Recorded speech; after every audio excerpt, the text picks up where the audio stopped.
Tayo po'y magluluto ng tatlong klaseng ulam. Ayan po ang aking karne. May baby back ribs, mayroong chicken. Ayan, una nating lagay ang sibuyas sa kumukulong tubig.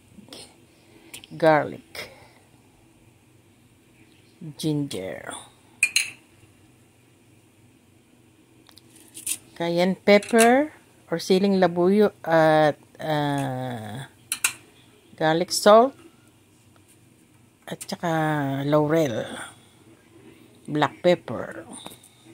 Yan po ang aking sangkap na ilalagay sa mainit at kumukuling tubig. Pakuluan natin para lumabas yung katas niya. Sabay, lagyan natin ng seasoned salt. Yan po ang ating pinaka-salt. At saka Knorr seasoning, chicken Knorr seasoning. Yan, kompleto na lahat. At lagyan na natin ang ating baby back ribs. Yan po ay aking in-order na pressure cooker. Sabay, lagay natin ang ating drumstick na chicken. Ayan.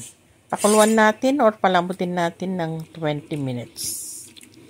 Madali lang pong malambot yan dahil ayan ay pressure cooker. In-order ko po sa online. Mura lang po. At saka takpan natin at ilak natin.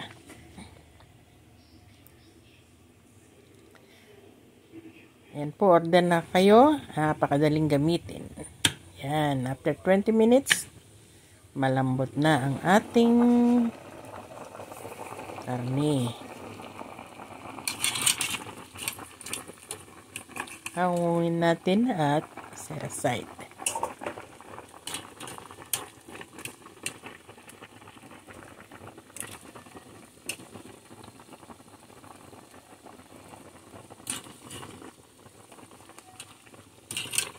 Kasi po yung isang pressure cooker ko ay malaki. Kung konti lang yung palalambutin nyo, medyo alanganin kayo. Pero yan, maliit lang pong kasirola. Ayan.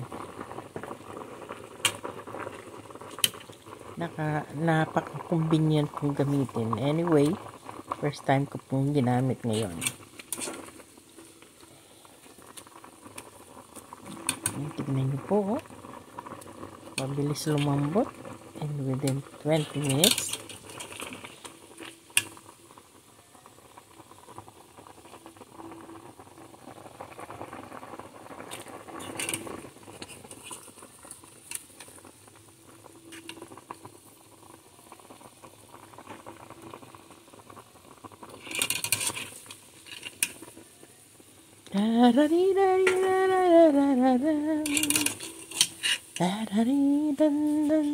yan, seset natin, i-drain natin at taklo, ano ba yan? Yung palamigin bago natin i-fry.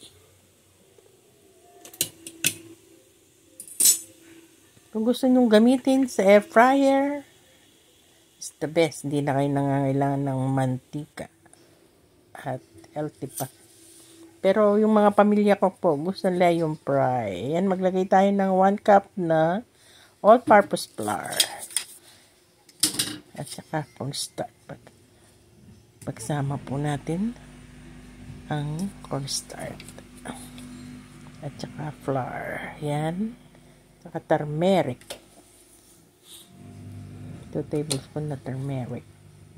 At saka cayenne pepper. Iyan po ang ating saka seasoned salt. Yan po, ilagay natin sa ating chicken at saka pork.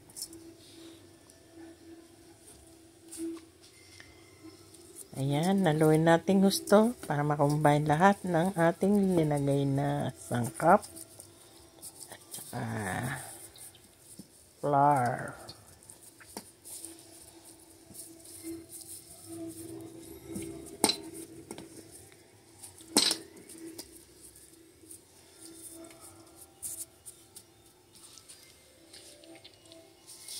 Ayan guys.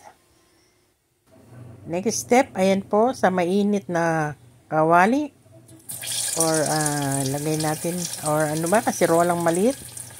Maliit lang po ang ginamit ko kasi para konti lang yung mantika.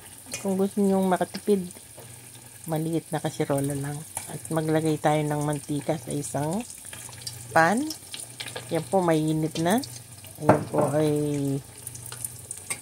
lagay natin yung bawang.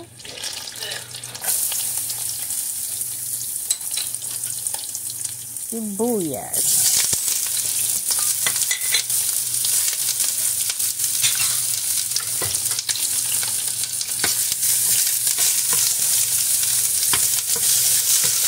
Lagyan natin mabuti.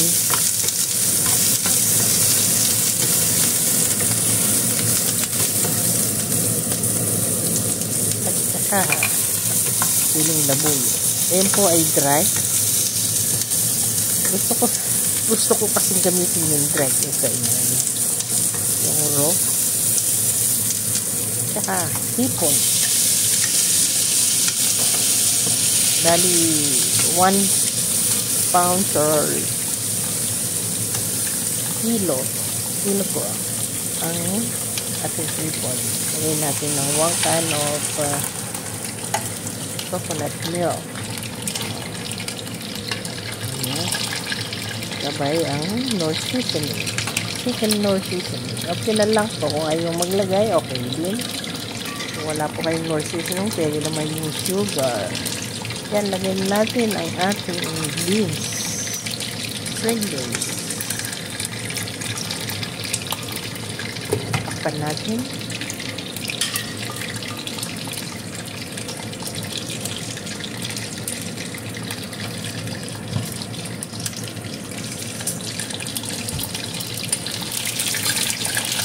Ito na yung other side of chicken.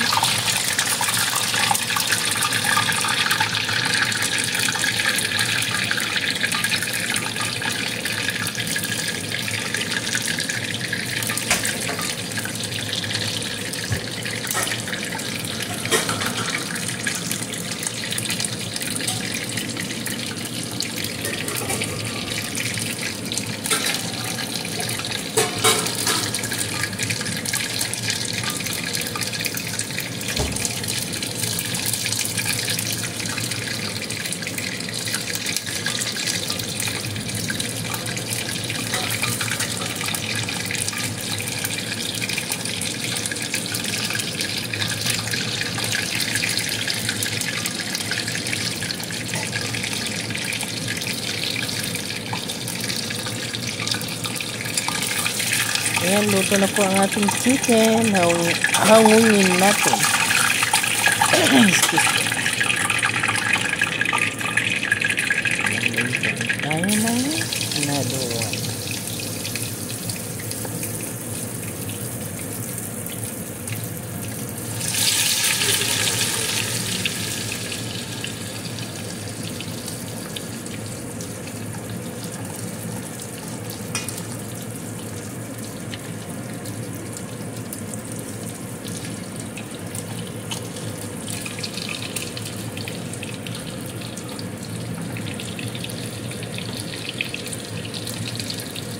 Lagyan natin ng oil ang ating pinafry na chicken.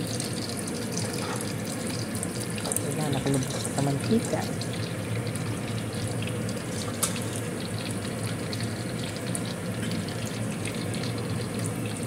Tapos punta tayo dito sa ating ginataan.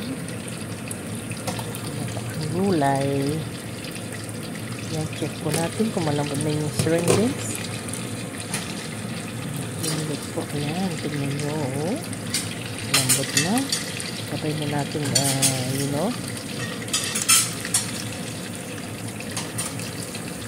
lagay ang ating kalabasa.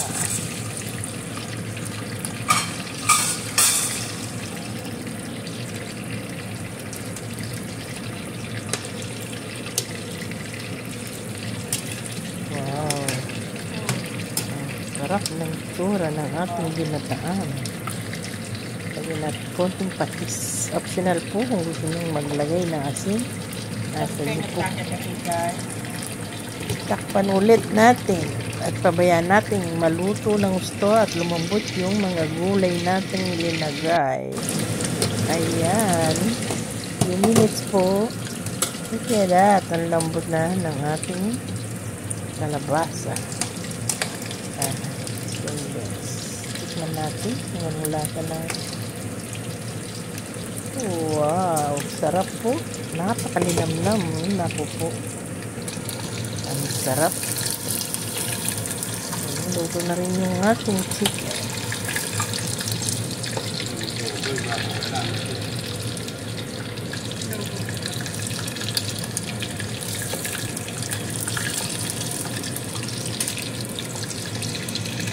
Ito po ang ating lunch for today. Ayan. Talaga naman pong luto ng luto. Malambot ng malambot. Yay. Yan po.